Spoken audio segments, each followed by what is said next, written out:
All right, we have Roger Stone back in for the second time. Busy man, a lot of stuff going on. Thank you very much for your time. Delighted to be here. I had such a good time the first time. I thought I'd come back. And, of course, you're from the same part of the country as I am, so I feel like I'm at home. After this, we'll go out and get a little pasta, a little red wine. It's like being back on the Jersey Shore, you know? It's like being back home. Indeed. Back in the old days. One thing I wanted to ask you that I forgot to on the last one, when you were going through your case and everything, how many lawyers did you go through, and how much did that wipe you out? I had 4 lawyers, all of whom came to me with excellent reputations, all of whom came to me with a strong track record of performance. One of them was my family lawyer, Grant Smith, who doesn't pretend to be a criminal lawyer. He's just a general practitioner, has my total trust. He's a very solid guy, but he functioned more as a traffic cop, trying to make sure that each attorney did their job. What's amazing is my legal defense cost me about $3 million, which I had to go out and raise from 65,000 loyal Americans, same people who were praying for me. And for reasons I still don't understand, my lawyers elected to put up no defense whatsoever, meaning I spent over a year preparing as many as 800 exhibits, videos, text messages, emails, video clips, audio clips that would have decimated the government's case, but my lawyers refused to enter them into evidence, and they refused to use them at trial. I've never gotten a straight explanation about why. When I ask, they say things like, well, you're not a lawyer, you wouldn't understand. I knew more about my case than anyone, but in essence, my lawyers rolled over on me. Now, I don't know whether they were compromised, whether they were intimidated, whether they were threatened. I do know that they put up no defense whatsoever. That said, I could have had the greatest lawyer in the world. I could have had Clarence Darrow representing me. When you have an openly biased judge, a completely rigged jury, extraordinary prosecutorial misconduct, and a jury forewoman who had posted in 2019 on Facebook and Twitter that she was a member of the resistance, attacked me specifically regarding the very case in which she had been selected a juror, and then hid them on a private setting during jury selection and the trial and deleted them afterwards. I wasn't going to get a fair trial in the District of Columbia, no matter who my lawyer was. Wow. That's all I got to say. In retrospect, wow. Yeah. In retrospect, I should have represented myself. It sounds like you would have done better and saved a lot of money. I certainly would have done better. I knew the case better. And as you know, under the law, when you're a non-lawyer, and I'm not a lawyer, the court's supposed to give you a wider berth. I wish I had represented myself. I couldn't have done worse than my lawyers did. And you never got the answer why they couldn't bring up the fact that you had put together over a year. They never gave you an answer why they didn't. The irony here is that the day before the raid on my home, in which, as you know, 29 SWAT-clad, heavily armed FBI agents showed up in the pre-dawn hours. They arrived in 17 armored vehicles. I could hear the helicopter overhead before I could see them. 2 boats on the dock, 2 FBI boats on the dock in my backyard, frogmen, all carrying M4 military assault rifles. Okay. Military and assault Stone, rifles. Now, I know what you were charged with, but I want to hear from you. And what was your charge? What was the exact lying charge? to Congress. The way Hillary lied to Congress, the way FBI Director Comey lied to Congress, or NSA Director Clapper lied to Congress, or Rod Rosenstein lied to Congress. And they bring that type of they artillery? all lied to Congress about material matters, things that matter, where I did make misstatements, but they were innocuous. They were immaterial. It's called a frame job. I think that's what they call it. In any event, my attorneys had spoken to the special counsel's office the day before I was arrested in this raid. In fact, we turned over 30 pages of text messages which proved definitively that their chief witness had lied to the grand jury, had been lying, and would go on to lie at trial. they weren't interested in any of the exculpatory evidence that we gave them. They weren't interested in any of the exculpatory witnesses that they questioned before the grand jury. My case was cooked before I got there. It was a politically motivated prosecution. It was a corrupted prosecution, but its purpose was to pressure me to testify falsely against President Trump. In other words, they wanted me to lie. Right. They wanted me to bear false witness, and I refused. But the way the left wing works now, in retrospect, they say, oh, Stone traded clemency from Trump in return for his silence regarding Trump's misdeeds. False. There's no evidence of that. Oh, they said Michael Cohen said it. Well, Michael Cohen is a convicted liar. He changed his story 3 times. First he said it was in July, then it was in August. I'll tell you exactly when it was. Never. Oh, by the way, the woman he said was present for the conversation, she denies having heard any such thing. The other witness was Rick Gates. Well, Rick Gates said that he overheard a conversation between me and Trump regarding WikiLeaks in a moving SUV headed to LaGuardia Airport. Now, he was all the way in the back. Trump was in the front right seat, but he saw my name pop up on Trump's cell phone. Well, first of all, when I call you, my name doesn't pop up on your cell phone. Number 2, there were 2 Secret Service agents in the car. Really? Where are they? Why weren't they produced for trial? Where are their depositions? Why weren't my lawyers allowed to question them? Because they don't exist. That's why. So everything I have said is true. By the way, I passed 2 polygraphs on this very question from 2 of the most prominent experts here in the state of Florida who do most of their work for FDLE. So it's pretty clear that and this you was never hear that. I never heard that you passed polygraphs well, or read or anything else. It was covered by the local Fox affiliate in Miami and no one else. And no one else. Because when the truth doesn't fit the narrative that they're trying to sell, well, it doesn't go anywhere. And pull up his all the people that helped you out with your getting the lawyers to donate. Right there. That was the Roger Stone Legal Defense Fund. So Stone Defense Fund, which is still in operation because now, as you know, the IRS has decided through the Justice Department to bring a civil suit against me. It's absolutely true that I owed taxes for 2007 and 2008. It's been a matter of public record for years. It's not a secret. I also paid them with interest. But now they want another $1.5 million in interest and penalty, which I simply don't have. I mean, I'm literally indigent at this point. I'm struggling to pull the resources together to get my podcast back up, to get my syndicated radio show back up, to finish writing a book about this entire horrific experience. So you can't get blood out of a stone, to coin a phrase, and there is no money to get. But this is the way the Biden Justice Department is being weaponized. Big story yesterday that Biden got an $80 million appropriation for the IRS to help them to go after rich people. This is good news. When are they going after Hunter? Because he took millions from China. He took millions from Ukraine. He took millions in the United States. Did he pay taxes on any of it? For some reason, I doubt it. So when is his prosecution? Or wait a minute, what about the Reverend Al Sharpton? Oh. They're after me. They were after me for a principal of $800,000. I paid them $890. He owes them $8 million in past taxes.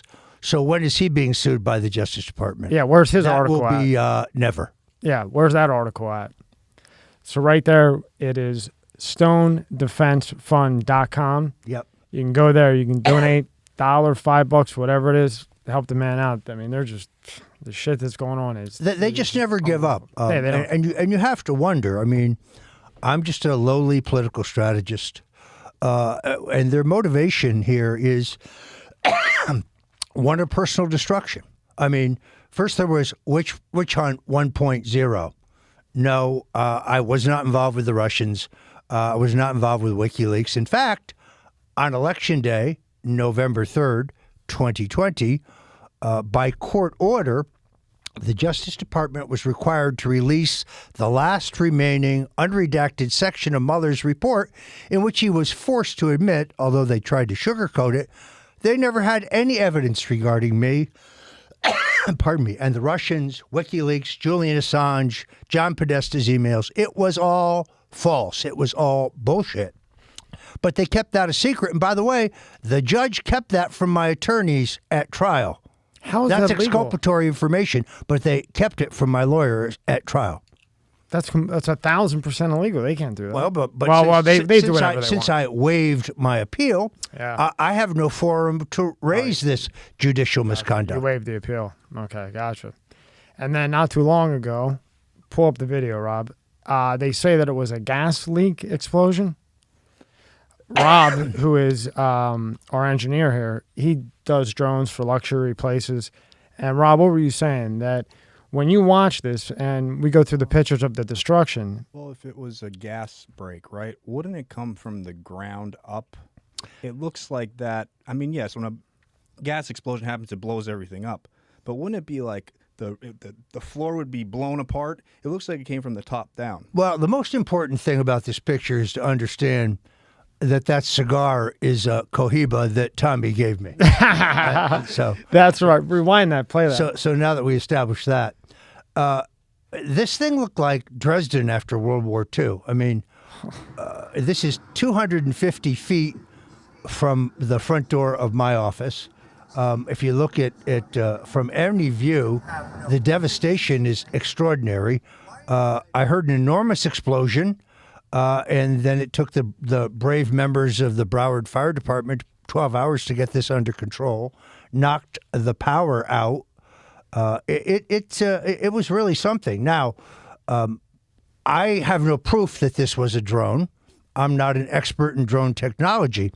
I do know that Barack Obama signed an executive order just before leaving that allows the military to use drones on U.S. citizens if they deem that they're domestic terrorists. I'm not a domestic terrorist, but I put nothing by them. Or perhaps this is meant to intimidate me. See, I don't think they want me back in the arena. I would have to agree with that. I mean, I'm a competitor. I like look at Look at this. these. Like, we have all the pictures up there. Let's go through this. You got to see this because it's extraordinary. Now, Rob, as a guy who does drones for a living, would you come to the conclusion that came from above? If it was a drone, a bomb, something, I would say it came from above. I don't see anything in the ground that a gas thing would have blown up the underneath. Yeah, go through the pictures, Rob, because they're crazy. I mean, it destroyed the joint. Jeez. How loud was that when that went off? It was very hard to understand. I mean, I thought an entire building had already collapsed when I came out. I saw the flames.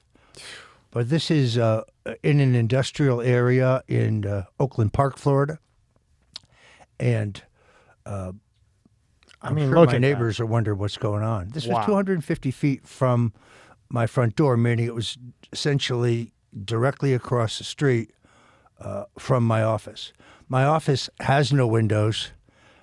It's completely contained, so there was no broken glass. But the explosion did break the glass in some of the windows in the surrounding buildings. The impact, I guess. That's from above. That is not a gas. There's explosion. also, interestingly, a 5G tower there in some of these shots that you see in the background. Right there. Which I find that kind of interesting. Yeah, it is kind of interesting, isn't it? And then you hear about this, I think, one day. Right, that's Yep. the 5G tower right there, right? Yep. Yeah, it got no coverage other than libtards on Twitter, saying Stone claims he was hit. No, Stone didn't claim anything. Stone said some have speculated this might have been a drone. I have no proof of that. That's what I said. That's not the same as saying, "Oh, I was hit by a drone." But the Daily Beast, Vice, Vox, Raw Story, the real lowlives in the fake news media. They twist what you say to try to make you sound like you're a conspiracy theorist when they're the conspiracy theorist. In other words, let's come up with a good one. Joe Biden got 10 million more votes than Barack Obama. Really? My ass. Not a Right. chance. Not a chance. It's impossible. Oh, the area. In the black precincts in Philadelphia, Joe Biden ran 20% ahead of where Barack Obama had run.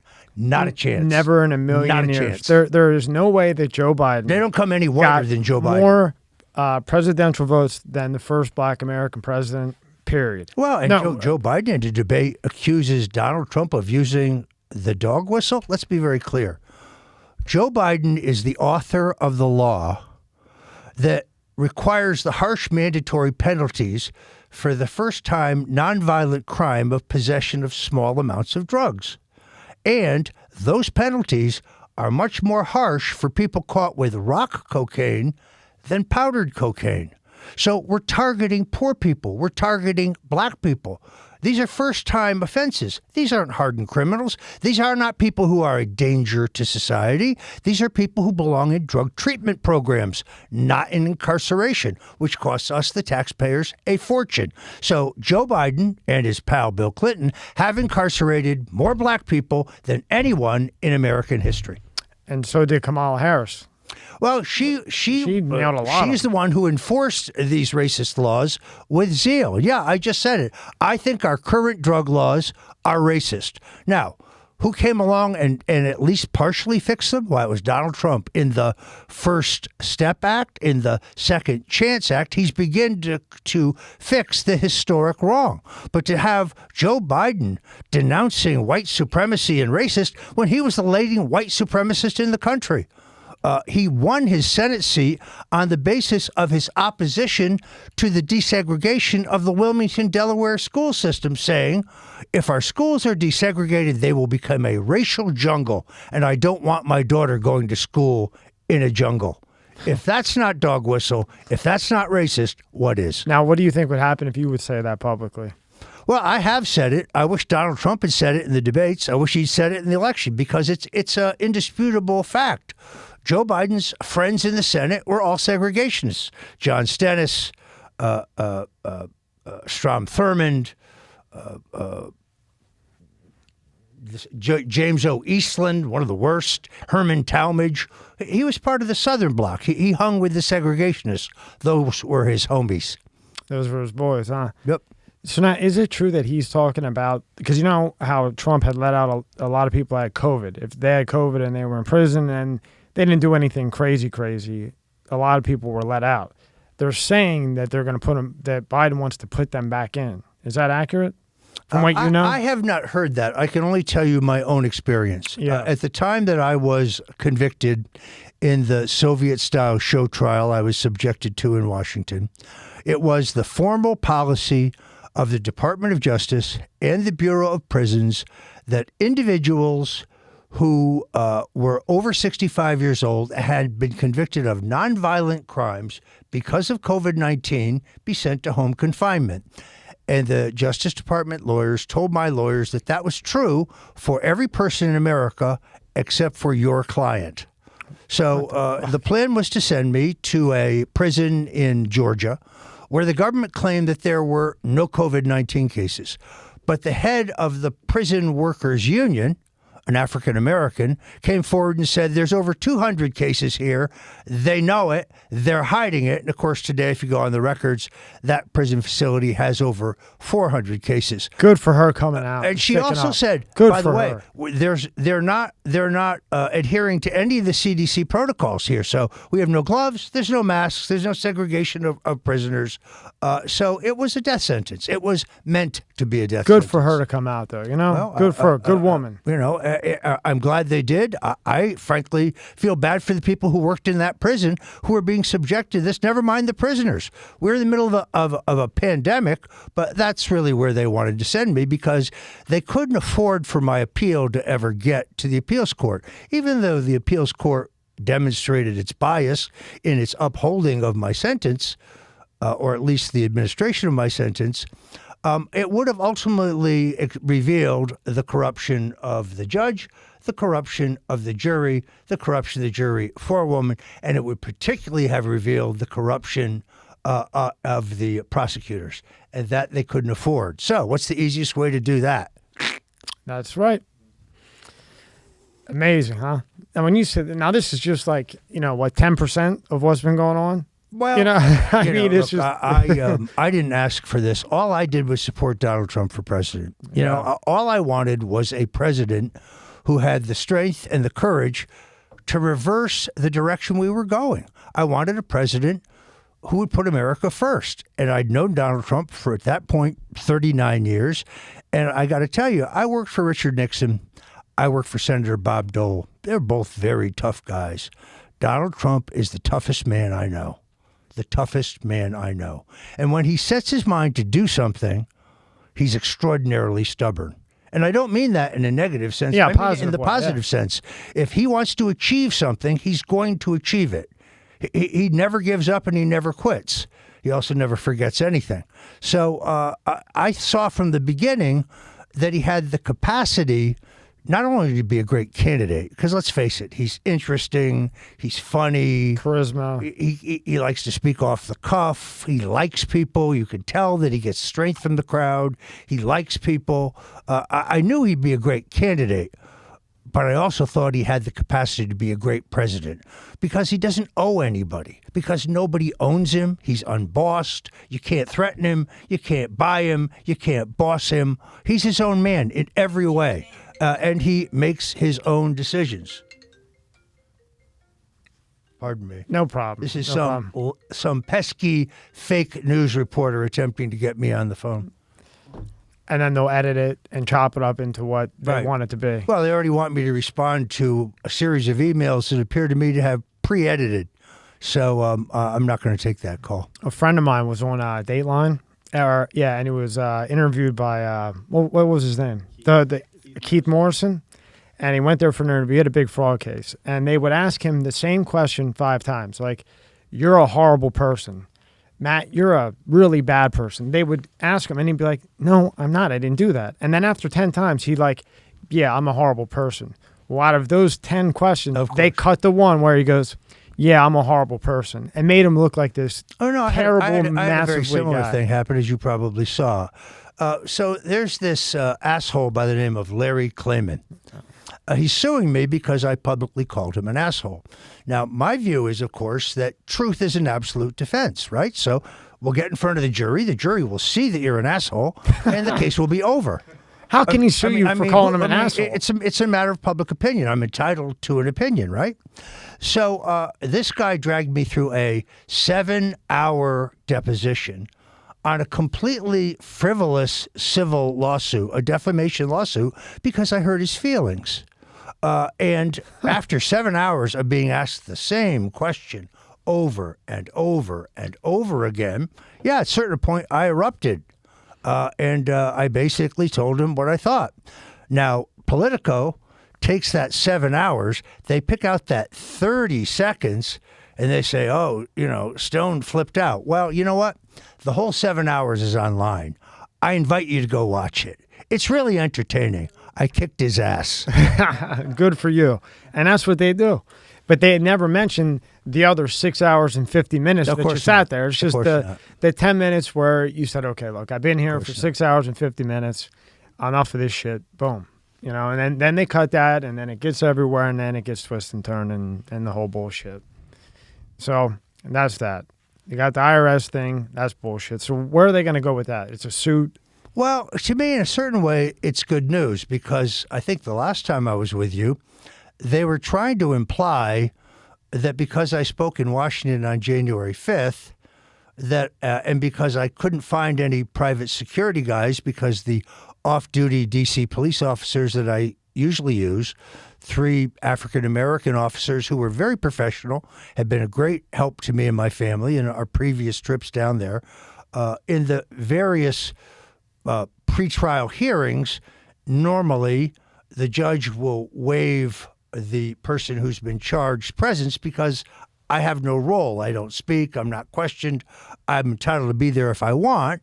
But if my lawyers are there, I don't have to be there unless the judge orders you to be there. Well, in every case, she ordered me to be there. That's because I had to spend the money to fly to Washington and for security and for a hotel and so on. So when I went on the 5th and 6th, every D.C. police officer had been called to active duty. So there was nobody available. Like all the other speakers at this 2-day conference, this 2-day series of legally permitted events, security was provided by a group called the Oath Keepers. I'd never heard of them prior to the election year. I understood them to be an association of current or former law enforcement officers. Yes, they provided security for me. They were very crisp. They were very efficient. They was very polite. I didn't socialize with them. I couldn't tell you all of their names. They were never permitted inside my hotel. The weather was both cold and very wet. So when I did see them, they were performing their job. They were wearing ski masks. I'm unaware of any illegal activity on their part.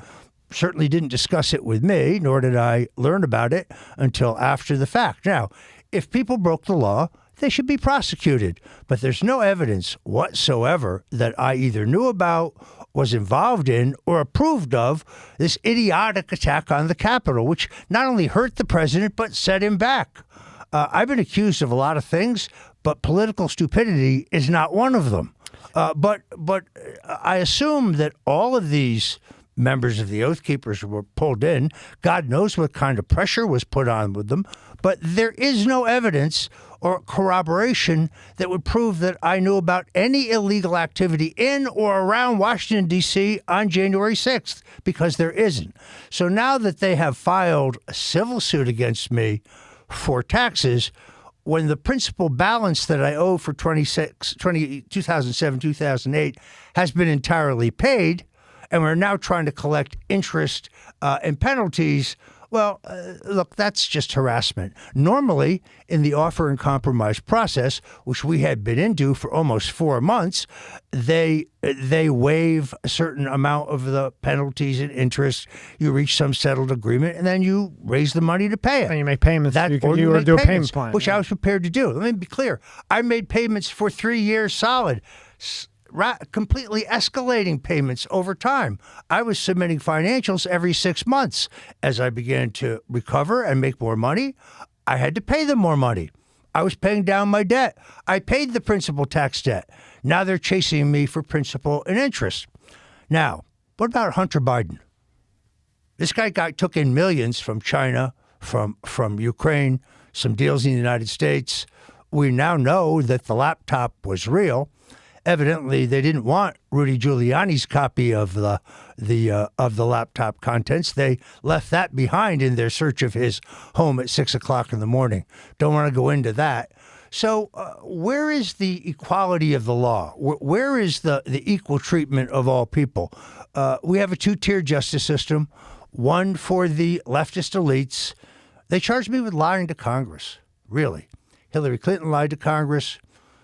John Brennan, the CIA director, lied to Congress. James Clapper lied to Congress about whether we had a metadata collection program on American citizens.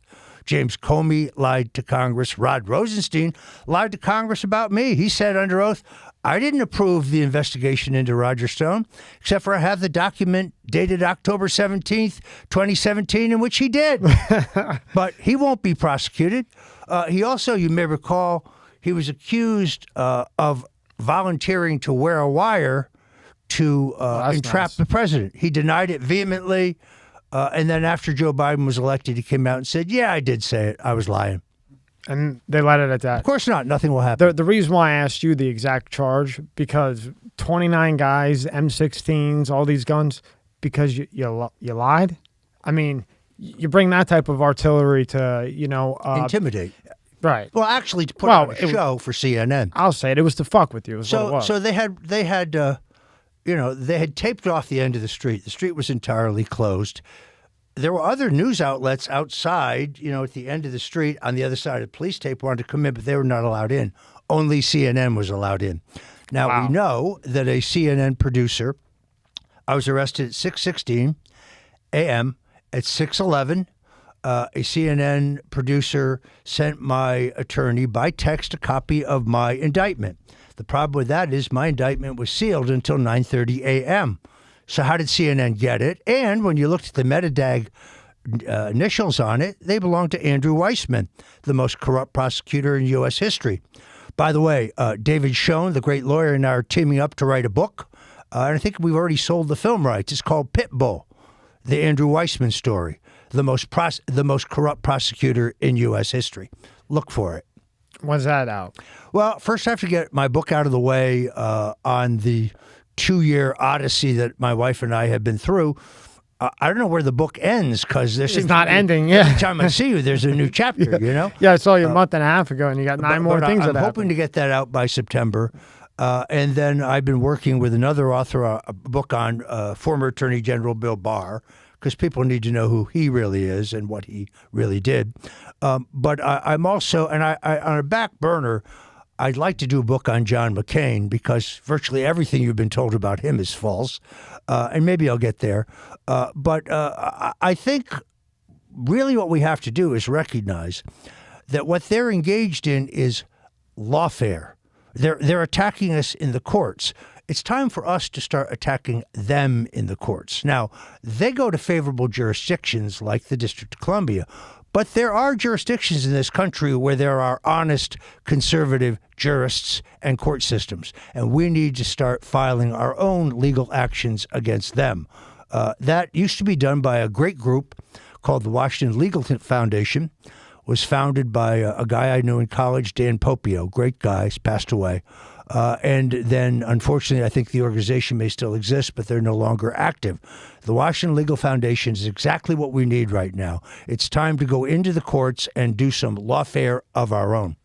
Now, how do you go about even trying to do that right now with the situation that we're in? I think that people who agree with us politically are extraordinarily frustrated. They don't want to make political contributions because why support somebody in an election that is almost certainly rigged? In other words, you could raise all the money you want. You could take sophisticated polling. You could run a perfect campaign. You could spend your resources wisely. You could have a final poll of your own that shows you're going to win, and then you lose on an election day because you don't get an honest count. So why would you contribute to that? Why would you want to throw good money after bad? Until we solve the problem of mass communications and the fact that all mass communications in the country now are under the censorship and the control of the ruling elite and of 4 or 5 major corporations, until we can have free communications between ourselves and with everyone else, we're not going to be winning any more elections. First of all, we'll never be able to marshal the necessary public support to ensure that our election laws are honest and fair and transparent. What's going on right now in Arizona is fascinating. Why are the Democrats so desperate to stop this recount? If they're so sure that there's nothing there to find, why are they trying to move heaven and earth to stop the recount? Now, Maricopa County comprises about 60% of the vote in Arizona, and it's going to cost a couple $1 million more to finish that count. But I think you're going to find, at the end of the day, that Arizona's votes were improperly awarded in the Electoral College to Joe Biden. Not only takes one more state to overturn the results of the last election. And is that possible to do now at this time, or is it too late? It would be extraordinarily difficult, but nothing is impossible. Which we can see. Look, the fact that I'm sitting here today proves you that nothing is impossible. Thanks to the big man up there and my recommitment to Jesus Christ, justice was done in my case. Nothing is impossible, not for the Lord. And we don't know his plan. You see, sometimes we see things happening and they don't make sense to us, but that's because it's not our plan. It's his plan. And he has a plan, I assure you. There's a very famous evangelical preacher who had a number of very famous prophecies. His name was Kim Clement. He's deceased. But he accurately predicted the election of a president named Donald, who he said was from the East. He called the stock market on the day he took office. He called the number exactly. He predicted that there would be 2 impeachments and that they would both fail. And then there's and he was kind of a cool guy, played with a rock band. He had long hair. He kind of looked like Joe Cocker after Cocker got, all wrapped up. Kind of like a Woodstock kind of guy. And he would go into like a trance and he would say these things. But an extraordinary number of his prophecies came true. And he tells a story in which he basically depicts the the enemies of the United States as a giant. And he says that the giant is saying that we're finished. We will crush you. We'll crush your credit. You're finished. But he says the giant will be brought down by a simple stone. Remember that name, he says. Stone. He doesn't say remember that thing. He says remember that name. Now, thousands of Christians have written to me, emailed me, texted me, telling me that they're convinced that I am that stone. I'm not claiming that I am, just to be clear, but I may be. In other words, I really believe my life was spared to do God's will, whatever that may turn out to be. And I don't know whether it is a burning bush, or a man who walks up to me on the street, or a letter that comes in the mail, or a dream that I have. If God has a plan for me, he'll let me know what that plan is in his time, and I will do what is necessary. Now, maybe I'm not the stone. I don't know, but I'm open to it because somebody has to save this country. We see our constitutional liberties melting away. Yesterday, we learned that the FBI has been regularly conducting warrantless searches. They've been warned repeatedly by the FISA court about the constitutionality of this. We are now to the point where we are investigating and prosecuting people solely because of their political beliefs. What is Rudy Giuliani's crime? Trying to get to the bottom of the corruption of Joe Biden and his son in Ukraine? That's not a crime. That's investigating a crime. I know of no crime by Rudy Giuliani. Yeah, so they raid Rudy Giuliani 6 a.m. on Wednesday, right? Right. And terror tactic. And what they're saying is that he had communications with Ukraine and lied about it, or there's 17 different descriptions of why they raided him. So from what you know, why did they raid Rudy Giuliani? Particularly when he offered to turn over everything he had. So not only why did they raid him to take all of his electronic devices, but there's one thing they didn't want. There evidently was a computer disk that contained the contents of Hunter Biden's computer. They didn't want that. They left that behind. Why? Why wouldn't they be interested in that? Well, because they don't want Giuliani to be able to raise it in his own defense. Hunter Biden is so crooked he's got to screw his hat on.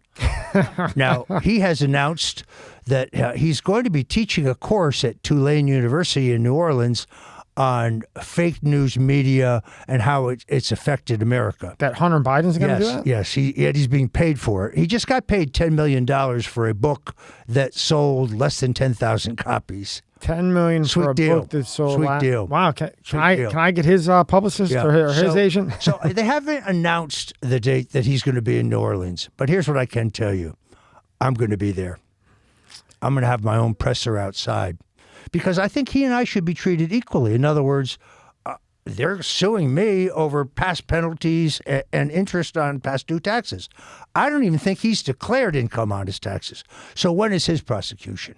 Are we going to have one judicial system for everybody, or are there two systems? One for Republicans and supporters of Donald Trump, and another system for the global elite? And you're not just saying that because it's Biden. You're saying that because in general, anybody, if they get $6 million and don't pay taxes and nothing happens, but they come after you, that's not fair. Well, I mean, look. What I'm trying to say is you're not like just saying because it's by. You're saying anybody who Reverend does. Al Sharpton. It should be all fair. Who, by the way, I've always had a very good relationship with Al Sharpton because Al Sharpton understands I'm a civil rights Republican.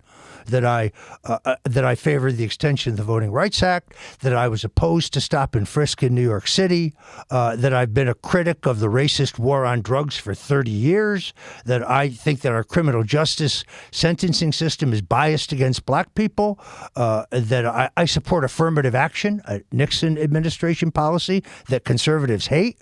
No, my civil rights record is very strong, and Al Sharpton knows it. And Sharpton and I have a good relationship. He's a rogue. I understand that. He's an actor. I get it. But I like him better than Jesse Jackson, and I always have. But Al owes them $8 million. Now, when are they suing him? Where's the civil suit against him?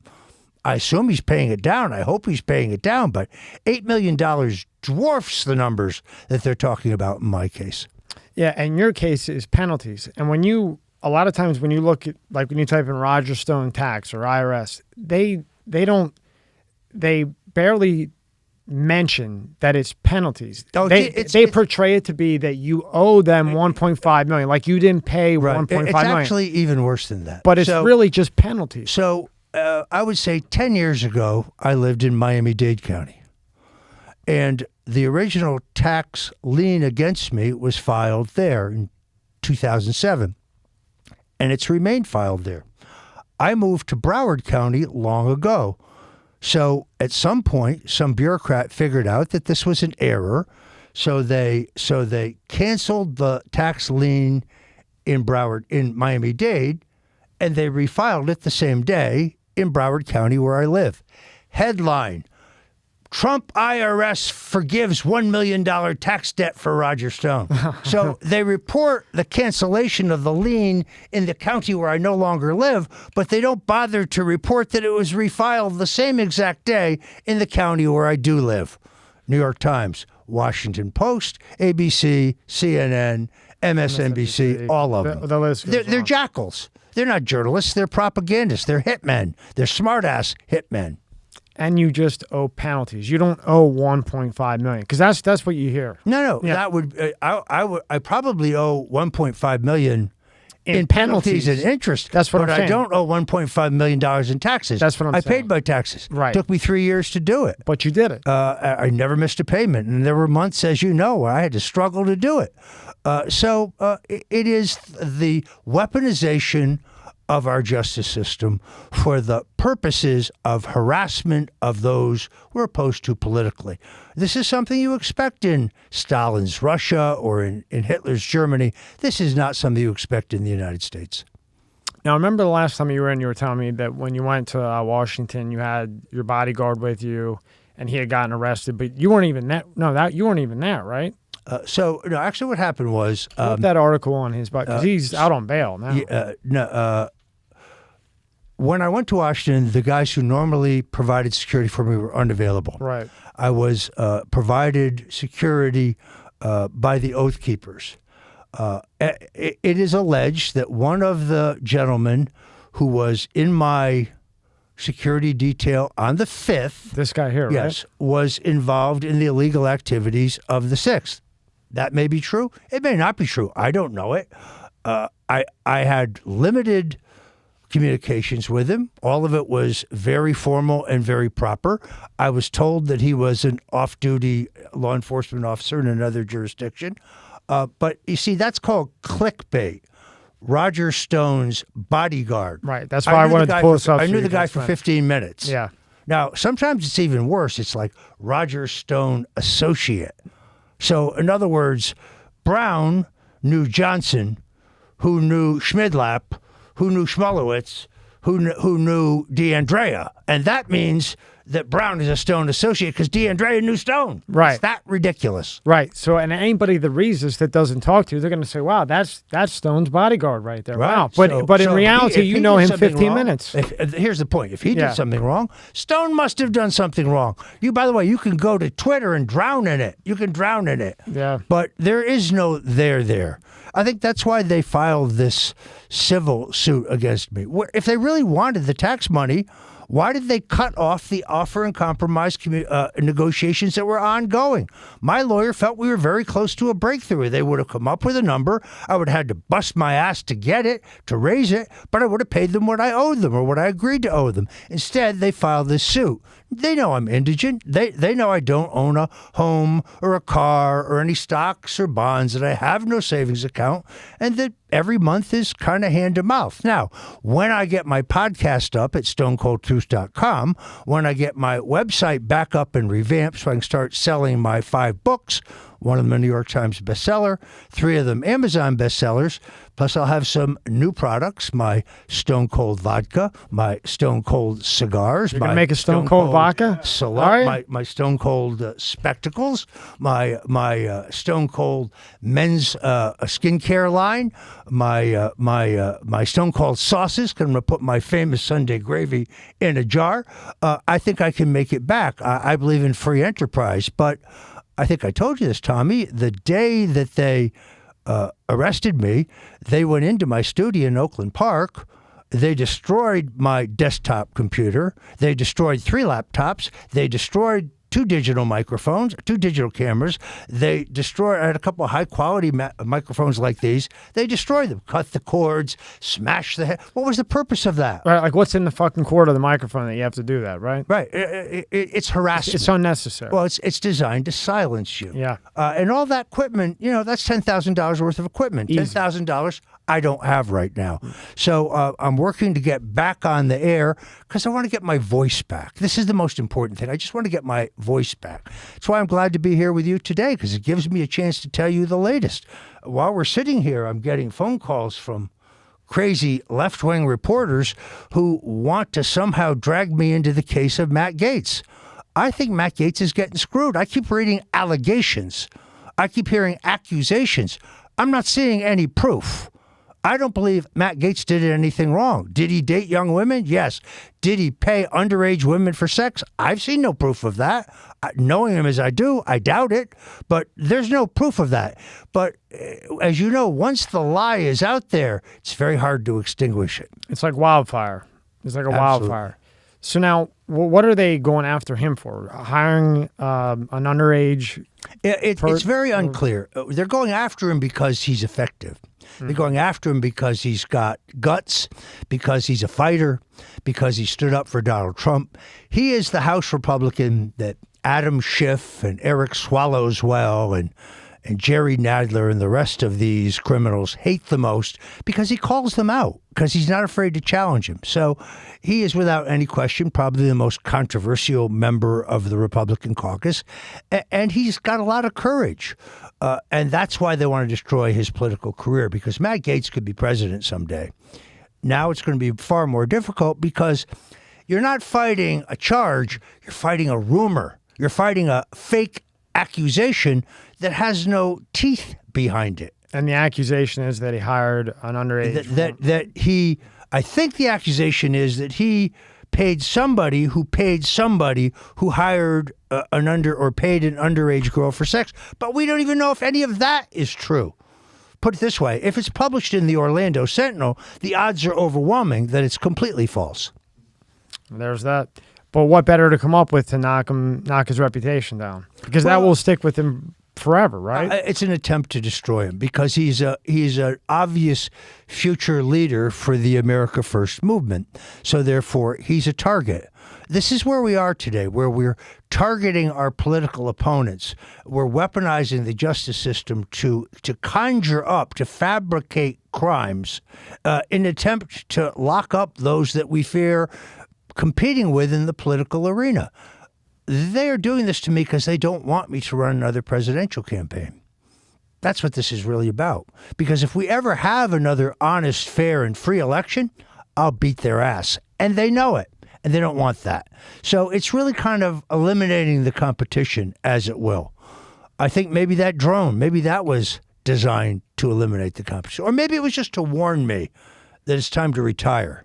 Maybe I should just, move to the Jersey Shore and take it easy. I don't see you ever play doing that. dominoes out on the boardwalk. I think you last about 5 minutes doing that before me too. you got back into business. I think it would drive you nuts. Now, you were talking about Greenberg. Yep. Now, tell me about Greenberg. Well, there's not much to tell. This eccentric guy, Joel Greenberg, comes from a wealthy Jewish family, runs against an incumbent tax collector in Seminole County, and from the moment he is elected, the Orlando Sentinel and the political establishment in the Orlando media market go after this guy, and they accuse him of all kinds of crazy things: selling phony driver's licenses, giving contracts to cronies. I don't know. I'm not from Seminole County. I don't read the paper. I'm not all that familiar with it. Now, I do know he's a friend of Matt Gaetz, but I get questions today. Did I intervene with the president to try to get Joel Greenberg a pardon? No. I don't even know what he was finally charged with. I do know that now that they've got him by the balls, it sounds to me like he's trying to implement Gaetz, but this is the first I've heard of that. I know of nothing illegal that Matt Gaetz did, and I do know that there are some guys who, when the prosecutors gets their hands around your testicles, they'll say whatever the prosecutors want them to. So that will be the next article that we'll see your name in, probably. Oh, I would bet that you'll see it tonight. It probably will. My friends at the Daily Beast keeping my name ID right up there. That'll be the next one. That's what they'll do. Well, it'll just be more fake news. If I cared what people wrote about me, I would have been dead a long time ago. The good news is that as I travel around, I still find the majority of people who recognize me. And the number of people who do recognize me really shocks me, even me. But the majority of people who recognize me are friendly.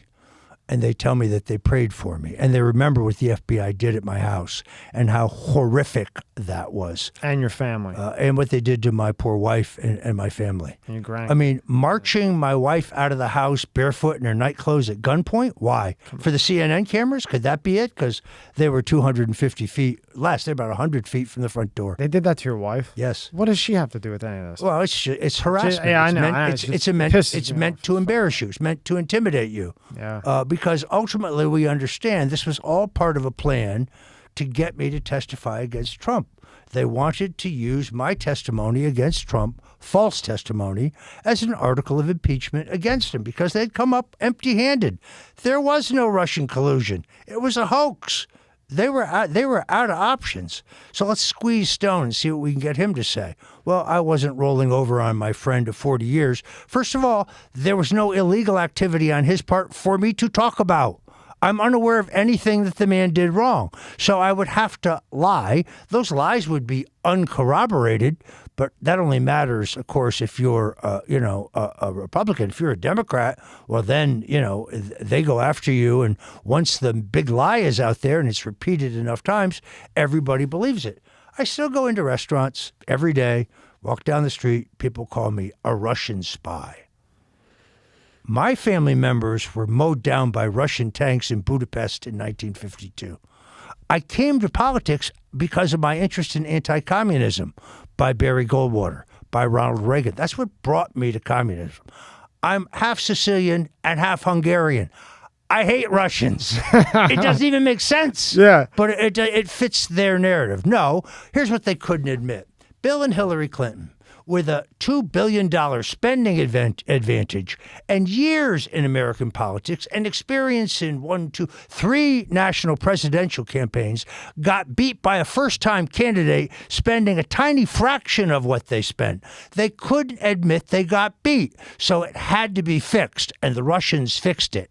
It's nonsense. Donald Trump beat them fair and square. He outworked them, he outfoxed them, he outfought them, and in the last 2 weeks of that campaign, she's so certain of victory, she's up in Chappaqua going through the fabric samples to pick out the curtains for the Oval Office.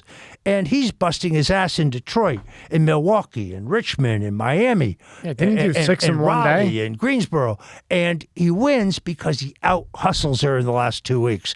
And I believe in 2020, he did it again. Yeah, I think he was probably, 8 points down post-pandemic, but I also think he fought his way back to viability. I believe he passed Joe Biden. The fact that I say this on your podcast will almost certainly get you banned forever.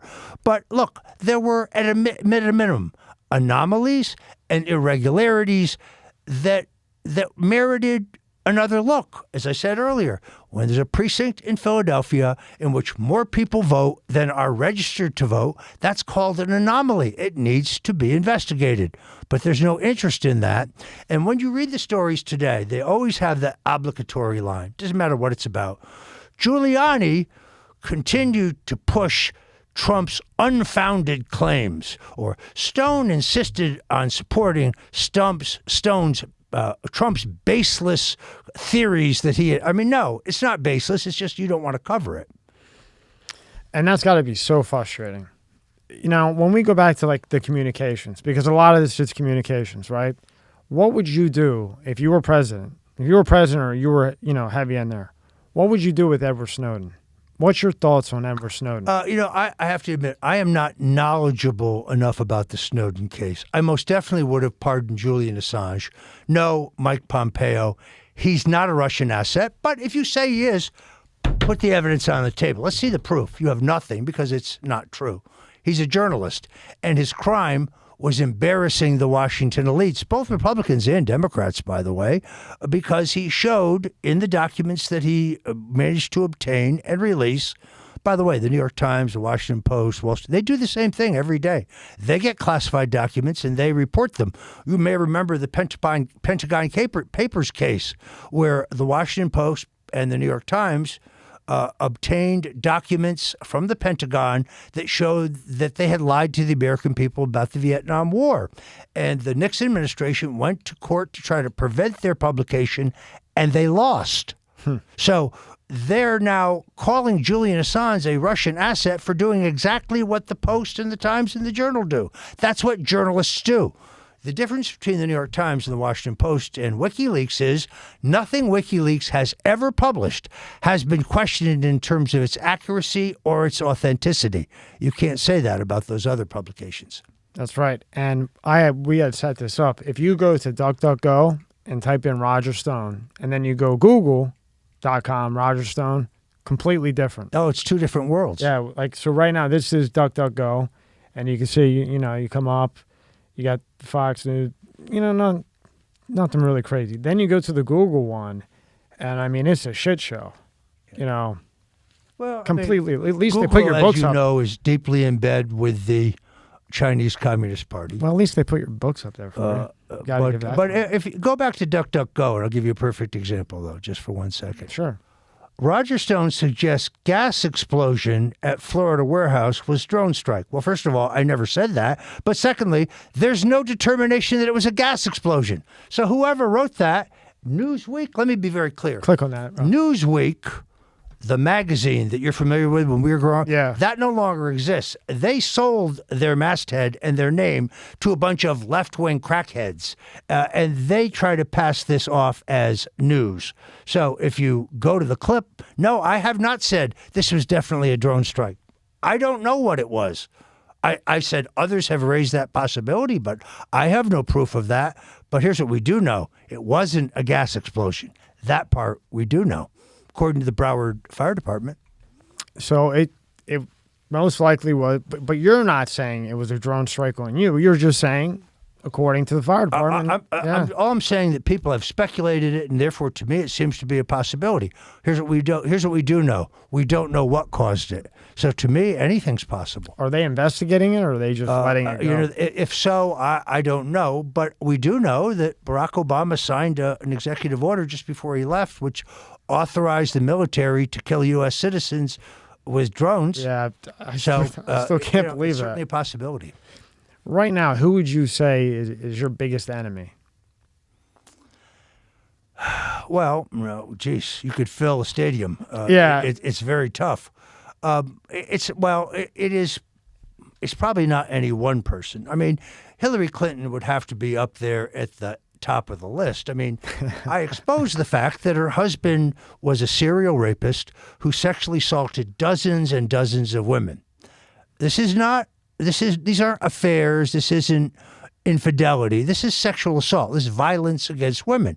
But it's Hillary Clinton who hires the heavy-handed lawyers and the nasty private detectives to try to shut these women up. So you can't be an advocate for women when you're terrorizing women, which is what she was doing to make sure her husband got to the White House. So, she was very, very happy when I was convicted because, of course, I had led the chair at the Republican National Committee, lock her up. Well, I'm still here. So how'd that work out? And she's not finished yet, not by a long shot. Do you think she'll ever try to run again? She won't ever try to run again because she is perhaps one of the most despised people in the United States. And she's clearly hitting the bottle pretty hard. Take a look at her. She does not look to me like she's in good health. I don't wish her any bad health. But her time has come and gone. People understand that she is a short-tempered, foul-mouthed, self-centered kleptocrat who cares nothing about anybody other than herself. And her daughter with Webster Hubbell, Chelsea Clinton. Well, that sums that up. Right? So, And out of all the problems that are going on, what would you say is your biggest problem you got right now? well, it's... I know it's a general question. They crush you financially Yeah. That's kind of their standard trick. They did it to my friend General Michael Flynn. They destroyed him financially to get him to plead guilty. He made the mistake of pleading guilty under enormous pressure. He then sought to withdraw his guilty plea. The judge in that case acted unconstitutionally and illegally. He has no authority to appoint a special counsel. He has no authority to indict Flynn on new charges. Judges can't indict anybody. Grand juries indict people. So why he's still on the bench, I don't know. But I'm sorry, did you just say he was indicted by a judge? A judge indicted him? Essentially, the judge says he was considering additional charges, and he appointed a special counsel. The judge has no authority to appoint a special counsel. And the special counsel that he brought in was a corrupt judge who had been Andrew Weissman's partner in Brooklyn 20 years ago, where the two of them covered up mob murders. Yeah. You may have heard of Sammy the Bull Gravano. You familiar with him? I've heard of the name These before. two guys covered up a string of murders. It'll be in my new book on Andrew Weissman. You're going to dig it. This guy is the most corrupt, sadistic little creep in the world, and it's now going to be all out there to see. And by the way, there's no stopping it because it's already written. And It's already done? It's written and it's somewhere where it can't be found. Good. Keep it somewhere away. Yeah, that would be a good one. When's the release date? Well, we're looking at the end of the year. I'd like to get it out by Christmas, but people need to know about this little cretin because whether it's the Enron case or whether it was he's covering up for the mob in 22 different murders or whether it's the Mueller investigation where he destroys 31 government cell phones and their contents when he knows there's an ongoing criminal investigation. He should have been arrested that day. In fact, 29 FBI agents should have showed up at his apartment to arrest him and all of his stuffed animals, but that didn't happen. So give a synopsis on the book, just like a little bit more of a teaser on the book. On the book on Andrew Weissman, Yeah. it's just a total expose. Look, this guy, Sidney Powell, has a terrific book on his misconduct in the Enron case, which was overturned. In his op-eds about me, he cites the Enron case as if it's some kind of paragon. Dude, the judge spanked you in that case and your convictions were completely overturned based solely on your misconduct. But he doesn't mention that part. So this is going to be an expose. The problem is this guy's been throughout the criminal justice system for 40 years, but there is no one repository of all his misdeeds, and now there will be. And witnesses are coming out of the woodwork. Do you mean you're going to have facts to back what you put in the book? As I do in all as I do in all of my books. Wow, we have facts for once. Well, that's because I don't work for any news outlet. Yeah. And I saw you were at you did a speech a couple of days ago, and you had said that Trump had saved your life. No, there's no question about that. And I'm very indebted to him for it. Now, there are many people who would like him to run for president again. If he wants to run, I'm definitely with him, 100%. In my gut, I somehow feel he won't at the end of the day. I think he might rather be the king maker than the king. I don't know why he should be asked to climb back into this pressure cooker. I mean, they sheared a couple $1 billion off of his net worth. He and his family have to put up with the same relentless, vicious, malicious attacks day in, day out. Who wants to live like that? But anything is possible. And if he runs again, he'd definitely be our strongest candidate. If he does not choose to run again, frankly, I'm going to launch a national effort to try to draft General Michael Flynn. Now, General Flynn's not a politician, doesn't claim to be one. I don't sense in him any burning need to be president, any burning desire to hold public office. But I do think he's a patriot, and I'm hopeful that if enough Americans get on board, that we can convince him that it is his duty to run, to save this republic. I think he's a great man. He's a man of enormous integrity. He's a man of enormous knowledge. He knows more about what's going on in the world than perhaps anyone alive today as a former director of national intelligence. And I think he's a man of destiny, kind of like Dwight Eisenhower. I think he's a man of destiny. He seems like a man of his word to me. Well, I would like to be able to convince him to run. I hope that I will be successful, but at some point, I'm going to launch an effort to convince him to run because we have to have a backup candidate in case President Trump decides not to run. And I understand the president likes the speculation, and he would be the odds-on favorite. Make no mistake about it. This is his party. He owns this party. We're not the party of the weak-kneed, white wine swilling, green pants swearing, gutless, ballless, feckless country club Republicans like, I don't know, Mitt Romney. That party is yesterday. We're the party of working class people. By the time of his death, even Frank Rizzo had become a Republican. Yeah. Yeah. We are the party of working people, and that's not going to change. And they are the party of the wealthy elite. The richest people in the country today are not Republicans; they're Democrats. So people like Mark Zuckerberg made their money in free enterprise, but now they want to end your ability to make money through the free enterprise system. It's kind of ironic. Do you think that all of this stuff, all of the collusion and everything that's happened, do you think in your heart that China is behind it, or do you think it's all the C's and the other party? I mean, no, there's very definitely, I think our government has been infiltrated by the Chinese. I think they're laughing at us. Clearly, Joe and his son were involved in some controversial business deals in China. They're going to huge lengths to cover that up. But they are our number one adversary. Last night in his speech to the Congress, the president spoke extensively about the consequences for Russia for their interference in our elections. I never heard him say anything about the Chinese interference in our elections, which we both know was far, far more extensive. He didn't say a word about China. If anything, he was basically saying, from what I got it as like a citizen, not somebody who's in it like you are, basically saying, let's all get along with China, take off the tariff. That's what he's going to try to do. Well, he keeps saying they're not our competitors. They're not only our competitors, they're our enemies. Their ideology is foreign to ours. These are people who harvest and sell human organs. Mr. Stone, how can somebody sit there with a straight face and say that they are not our competitors? They are not our enemies. I mean, well, he's reading off cue cards somebody else wrote. So yeah, after he got after he got a few bangers to stand up there, you saw he was starting to wear off toward the end. At the end, he was starting to mess up his words. I don't know if you watched. He seemed to be running out of steam. Yeah, he's got about whatever they're giving him. He's got about 30 minutes, maybe 40 if he's lucky, and then he better. Look, in a way, I feel sorry for him. And look, he aspired. I do too. He aspired to be president his entire life. Every one of his campaigns crashed and burned because he's not a good candidate and he doesn't have a good record. He's in Washington 47 years.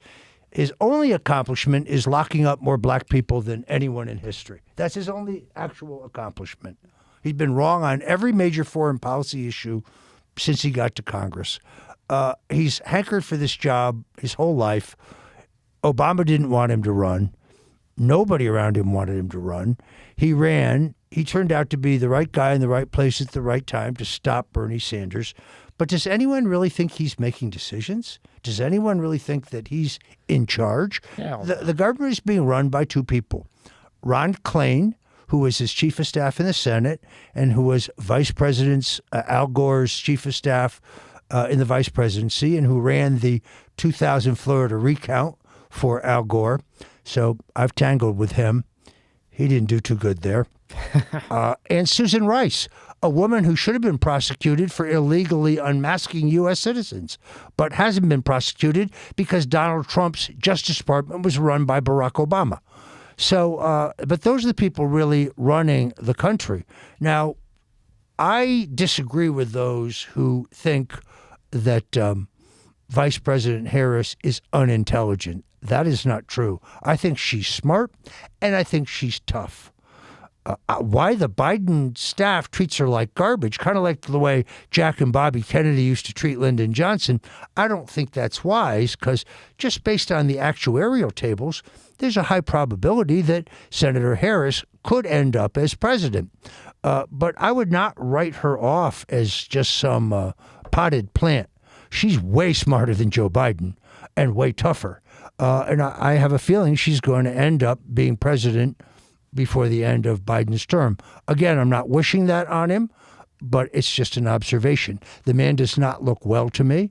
He doesn't look like he knows where he is. He reads the cue cards. Am I allowed to talk? Am I allowed to talk? Yeah. Well, you're the president of the United States. Shouldn't you decide when you can talk? Strange. Look, we all got hurt. I feel bad for the guy because he's just a prop. That's all. In my opinion, he's just a prop. They put him up there. They got to give him 6 to 9 months in there. Then they come and say he's not suitable. Well, we've seen this before to a great extent. George W. Bush was just a prop. Yeah. Dick Cheney was telling him what to say and what to do. And the people that he surrounded himself. I mean, I don't actually think George W. See, now say that again. George W. Bush was a prop. Because, see, now you say that. So that makes it more even with somebody watching it that may have some whatever opinion of you because they watch the fake media, okay? You just said George W. Bush was a prop. We're saying, I think you're agreeing with me, Biden's a prop. Yes. My point of that is that you're a fair man. If somebody's a prop, they're a prop. It doesn't matter what side. This isn't about party. Right. Thank you. I mean, I want to get that out there for the people that watch this. I am a Republican because the Republican Party was the party of Abraham Lincoln. Therefore, it's the party of civil rights. It was the party of Barry Goldwater. It was the party of Ronald Reagan. It was the party of my grandparents and my great-grandparents and my parents. That doesn't mean I love every Republican. It doesn't mean I haven't voted for a few Democrats. I confess I have. I voted for Tom Dodd in Connecticut because he was an ardent anti-communist. See, now I wish they'd take a clip from this and put that on CNN. But it would never happen. That will never happen. But there's been a sea change. You see, there was a time in America where both parties had wings. So there were conservative Democrats and liberal Democrats. And there were conservative Republicans and liberal Republicans. Now we've had a political realignment much more like the British system. There are no conservatives left in the Democratic Party. There are no real liberals left in the Republican Party.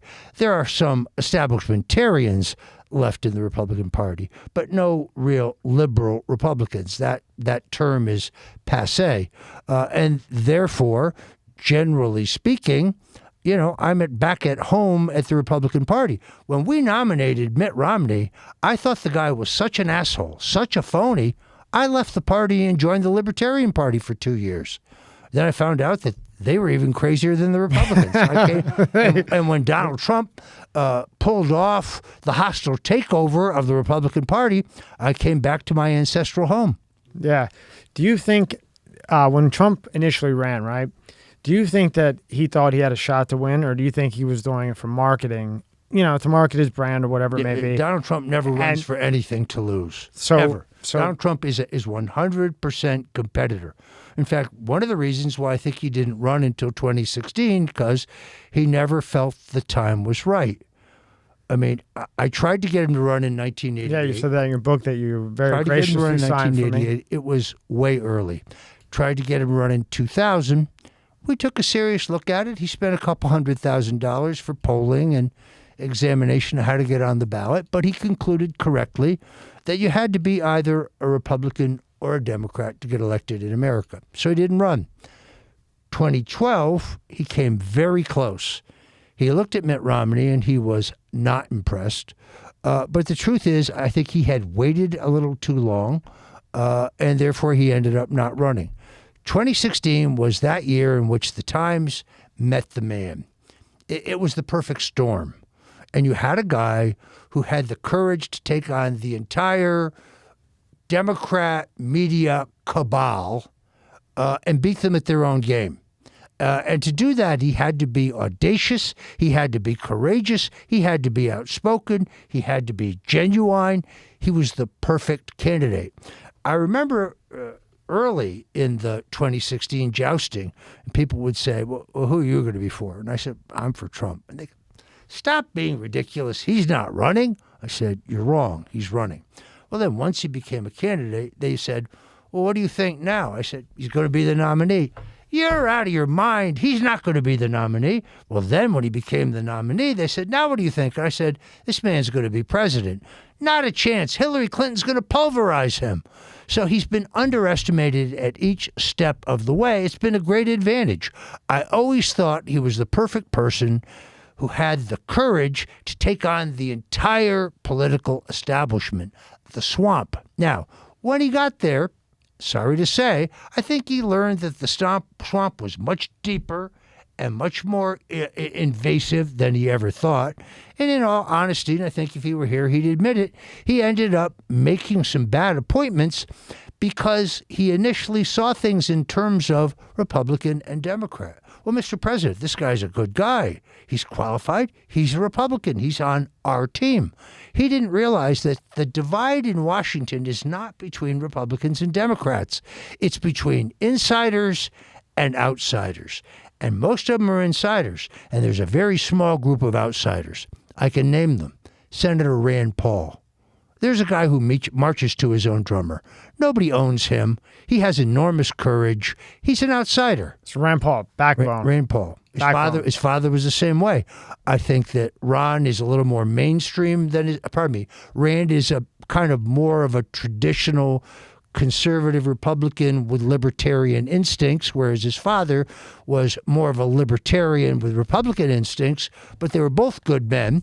And if I had to pick a senator that I admire most today in the U.S. Senate, I think it would be Rand Paul. Wow. Interesting. And what is going on with, because this is current, Mitch McConnell. He was on TV today. He reached out to Trump, I guess, for some help to try to back him. Do you know, did you see that or hear about that? Well, I mean, look, Mitch McConnell's wife is very well connected in China. She's Chinese, very well connected to the Chinese Communist Party. She was the longest serving member of the Bush cabinet. For the job of Secretary of the Treasury, I pushed very hard for the president to appoint an African-American Democrat who was a member of Congress, who'd been on the Transportation and Infrastructure Committees, who knew those issues inside and out. I think it's important for every president to try to find a cabinet member or two from the other party. This used to be a tradition in America, by the way. This was commonly done. Richard Nixon named John Connally, who was a Democrat, as his Secretary of Treasury because Connally was the right man for the job. I thought it important symbolically and practically for the president to appoint a member. But unfortunately, after a 15-minute meeting with Mitch McConnell's wife got the job. Mitch McConnell has not been kind to the president in his comments since the election, but I think perhaps he's coming to realize, whether he likes it or not, this is Donald Trump's party. And if you want to run in a Republican primary for the House of the Senate as an anti-Trump candidate, see how that works out. Because he needs help in Kentucky. Exactly why Lindsey Graham, who was the Sancho Panza to John McCain, one of the most corrupt members to ever serve in the U.S. Senate. But even he had to come around on Trump because the people in South Carolina like Donald Trump a hell of a lot more than they like Lindsey Graham.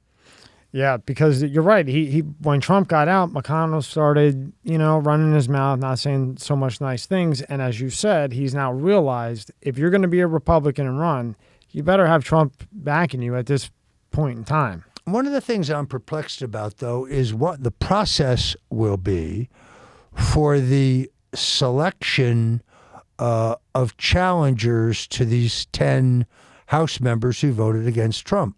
So Liz Cheney, it's Dick Cheney's daughter, the daughter of the war criminal, Dick Cheney.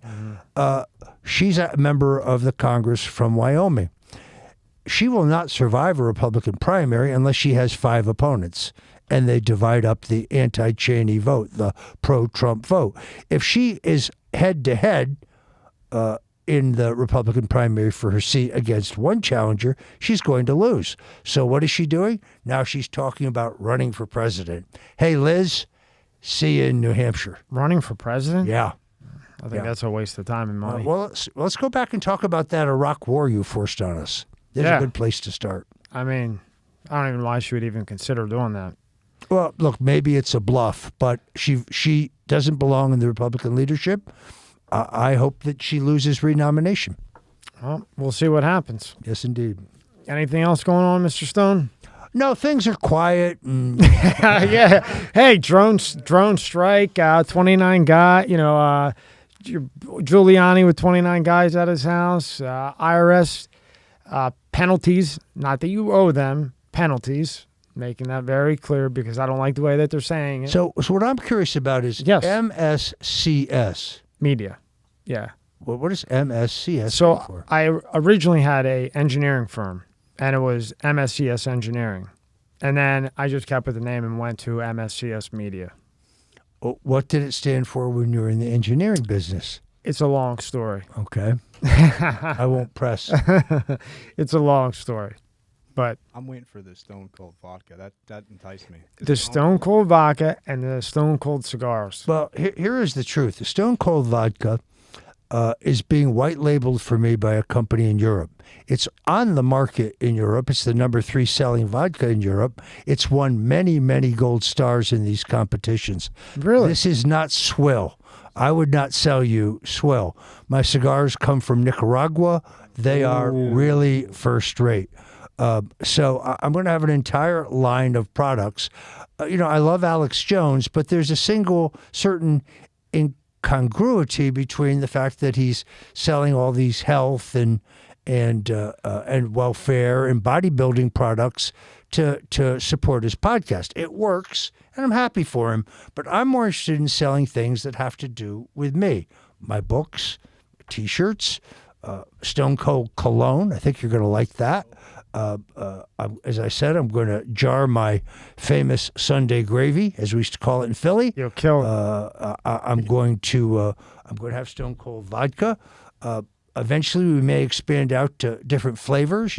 Peach or blueberry or whatever it may be. But I'm very interested in our product line. I think people will like it. Eventually, StoneCold. Bring them back. Bring them back. Bring them back. StoneCold neckwear. No, it's all in the works. I need a capital partner. I was very close to getting the perfect capital partner. And then the New York Times wrote their smear piece in which they tried to imply that I was somehow involved in the illegal actions of January 6th. So unfortunately, the lawyers for my prospective capital partner got cold feet and they withdrew. From my point of view, I have this enormous name ID. I have an enormous following of Americans who love me. My degree is not in poli-sci, in marketing. I know how to sell ice boxes to Eskimos. I have a great product line, but I need working capital. So I'm looking for a partner. If you know anybody, contact Tommy. He'll put you in touch with me. I bet you even people that hate you will buy the StoneCold vodka just because they'll want to try it. And who gives a fuck if they go talk shit about it because they bought it, right? Look, I don't think be happy. Are you familiar with Cameo? No. Cameo is a great program where people can go into this and you can get a video message for a birthday greeting or an anniversary greeting, or you can ask a political question, or so you get I think it costs $100, and you can ask Roger Stone a question. It's tailored to you. So sometimes Pull up Cameo. How do you spell that? It's cameo.com. That's what we're talking You can go about to yesterday, cameo.com Snoop Dogg. right now, and you can go to my profile, and you can order your own video message, and you can write the script, or you just give me an open-ended question, right? Yeah. Let's pull that up for you. And it's fun, and it's in the times when I've been hard up for money, I've been able to make a few bucks. But sometimes people will say, Stone, I want you to admit that you're a Russian spy, that you're a total piece of shit, come on. and that you belong in prison. Now, I have the right not to record any request. I can just delete them. But in this case, I say, well, I'm not a Russian spy. I'm a great American. Get and 'em. now I've got your $100. I love this guy, man.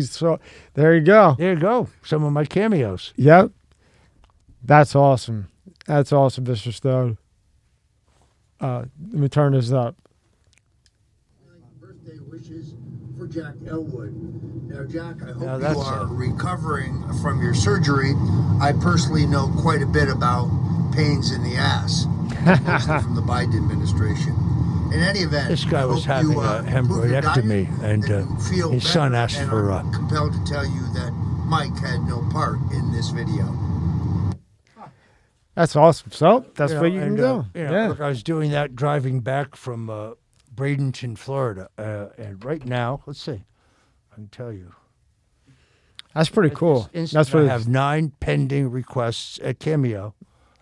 So you can go to cameo.com and see the promo. We got a little promo, and then put in your order. Also, you can text me there. Texts, I think, are $2.99 a piece. People text me insults all the time, and then of course, I bait them. Then they text me again.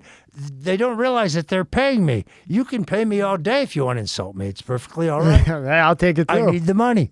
Hey, give it to me too.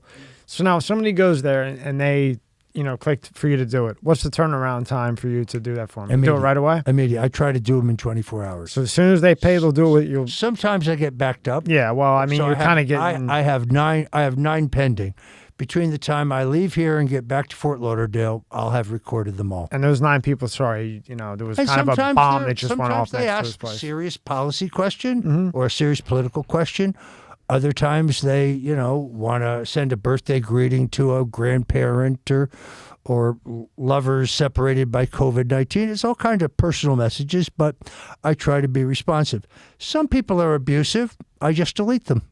And when somebody goes to do it, what do you do? A paragraph, or how's it go? Like if it's They usually send you the script of what they want you to say, or they'll say, "It's my Uncle Sam's birthday. He's 46. He was in the Army. He loves Donald Trump. Go ahead and riff." So, I'll riff. that's awesome. I was just wondering if there was like a scale, like the longer you do it, so on and so forth. But Well, look, people get their money's worth. If you ask a serious question and it takes a 2-minute answer, 3-minute answer, you get a 3-minute answer. that's awesome. Go to Cameo and I get. want people to get their money's worth. You're awesome, man. That's really cool. So, last question, and we'll let you light up a cigar. What do you see happening in the next couple months, just overall, with America? It appears to me that we're going to have a complete crackdown on civil liberties. It seems to me that the Biden administration is decided to weaponize the Justice Department to destroy their political enemies, whether they've committed any crime or not. The only question, which I cannot answer, is how much will the American people take? We're used to freedom. We have taken our freedom for granted. The fact that people are mindlessly willing to go out and wear masks to prevent the spread of a virus with a 99.9% recovery rate, and where honest scientists on both sides seem to me to have a real disagreement about the efficacy of masks, yes or no, that gives me pause, because you're giving up a freedom. I don't see where in the Constitution it says when the government orders you to wear a mask, you must do so. I didn't see that. So it's disturbing. I don't want to see the country collapse into some kind of armed revolution in 2 camps. We've come too far for that. But we should be solving our problems in honest, fair, transparent elections. But if they prevent the ability to do that, well, it's like a pressure cooker. And I don't know what's going to happen to the country. I'm Gandhian in this sense. I'm against violence. Civil disobedience and violence are 2 completely different things. We don't want to destroy our country in a shooting war with other Americans. We went through a bloody civil war, and this country suffered for it. It's not what we want. But we should be able to have a fair election, because the policies of Joe Biden are going to drive this country's economy into the gutter, and we're going to fall behind again in our national defense. We're already the laughing stock of the world. The Chinese are openly laughing in our face. Vladimir Putin, I'm sure he can't wait to get his hands on Joe Biden. He's going to eat him alive. It's not even close. I mean, I don't know anything about the relationship with Putin Hopefully and Trump. not. Hopefully but not. I suspect that Putin respected Trump because I believe he did. He's a tough guy. And I believe he did, and I think they would have worked well together. I mean, I'm not in that like you. Putin is clearly a tough guy. In fact, he's a killer. Yeah. He's a stone-cold killer. We're not No doubt making about it. excuses for him. Right. But I do think he respected Trump's toughness. Trump is no cream puff. He's not rolling over for anyone. And he's been right. All these years, these giant one-size-fits-all international trade deals. We send social workers to negotiate on our part. They send their best and brightest right out of business school. They're taking us to the cleaners. To the cleaners. I've negotiated with Donald Trump 7 times in my life over my own compensation. Trust me, in every occasion, I ended up working for less than I wanted. All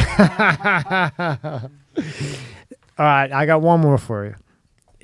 How bad do you think this COVID thing is?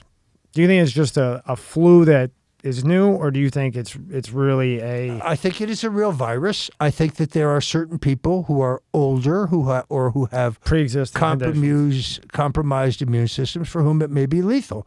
But I don't think it is the danger they've made it out to be. I think it was a politically motivated operation. Russian collusion didn't work. Ukrainian collusion didn't work. Oh, COVID-19. Now, what's novel about it is it hampered Donald Trump's inimitable campaign style. Mm-hmm. His whole method of campaign was the big rally that dominated all media, state by state. Oh, Trump is 17 points behind, according to the ABC poll in Wisconsin. Really? Then how come 38,000 people showed up in Milwaukee to see him?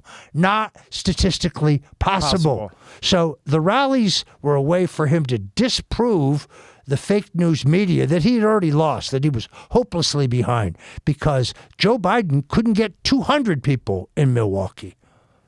But then the COVID cut all that out. COVID took away at the last minute. He had to. COVID took away his prime style of campaigning, but as soon as he got back on the road, he began to gain ground. Mm-hmm. I happen to believe, based on the polling I studied, that he passed Joe Biden by Election Day, and I still don't think we got an honest count. But now I'll be called a crazy man and a kook and a conspiracy theorist. What else is new, right? Right? What else is new? Yep. Rob, you got anything to ask Mr. Stone? He'll be back. I'm going to get him back in 2 weeks. He's a baller. That's it. You don't take shit. Hey. You don't take shit. Yeah, so I was in a bar in Lakeland, Florida. Very nice cigar bar. Upper story. Mixed race clientele, working class people. Some very cool black musicians are wailing a little jazz combo. Really good. Met a lot of nice people. There's one guy sitting in the corner. He keeps looking at me. And finally he comes over and he says, "You're not Roger Stone." I said, "Pardon me?" He said, "You're not Roger Stone." I said, "Why do you say that?" He says, "No, I admit you look a lot like him, but there's no way Roger Stone is in Lakeland, Florida on a Friday night. You're not Roger Stone." I said, "Well, how about a wager?" He said, "How are you going to prove it?" I said, "Easy, the tattoo on my back." So I got $100 says I am Donald Trump. That's awesome. I am Roger Stone. That's he says, awesome. "All right, you're on." Whipped off my T-shirt, left with $100. I got to shake your hand on that one. That's a move there. That's a move there, Mr. Stone. All right, man. Great to be back here. Thank you for coming Look back. forward to it again. Absolutely. I was amazed at the incredible reaction to our last time together. I got a lot of positive feedback. Thank you. They said, "Stone, you were really well dressed. Who was that other guy?" They kept saying. Yeah, who was the bum on the other? Who was the peanut? I'm the peanut. I'm the peanut. I'm just, I'm very thankful to have you in my presence. I think you're a great man. I think you do the right thing. And they're fucking with you. And I don't see it stopping anytime soon. But you're handling it like a man. Well, and you're honest. The fight goes on. You know, for America. I believe deeply in the country. I got into politics not because I wanted to make money or be important, but because on behalf of ideas and individuals I supported. That's why I'm still in it. I have no intention of retiring. I'm going to do another presidential campaign, I think. I just got to find the right candidate. Maybe Donald Trump. Who knows? But it's in my blood. It may be the last best chance we have to save this country. But if we do not break the censorship and control of all mass communications in the United States, network TV, cable TV, print media, most of radio, all of the internet, including social media, then we will never win again. Only in an atmosphere in which we have a level playing field and everyone, left, right, center, non-political, socialist, communist, progressive, libertarian, Bircher, everybody should be free to speak. And as we had said when we started, if we do not fix the basis of the election where it's fair and rewire the way the election goes, it's over. Well, but if you can't have open and free communication, Then you can't correct it. can't marshal the public support Right. to have voters demand that kind of reform that we need. Well, it sounds like you're going to be pretty busy over the next 3 Well, I'm years. going to introduce a four-part plan. It's actually Roger Stone's four-part agenda for America. It's going to have its own website. I'm going to start signing people up to support the agenda because I think the order in which we do things is important. Yeah, I'm going to be out there. I'll be out there for 2012 and 2024. You can bet on it. I bet you will. And I can't wait to see the vodka and the cigars. And that's going to be killer. It's going to be killer. I'm looking forward to it. Now, we have to finish this right because we both understand this. Yes. If I don't do this, people will say it wasn't really Roger Stone. There he is. There it is. And with that, thank you very much, Mr. Stone. Thank and you. I will see you God very bless you. soon. God bless you. I have to shake a man's hand.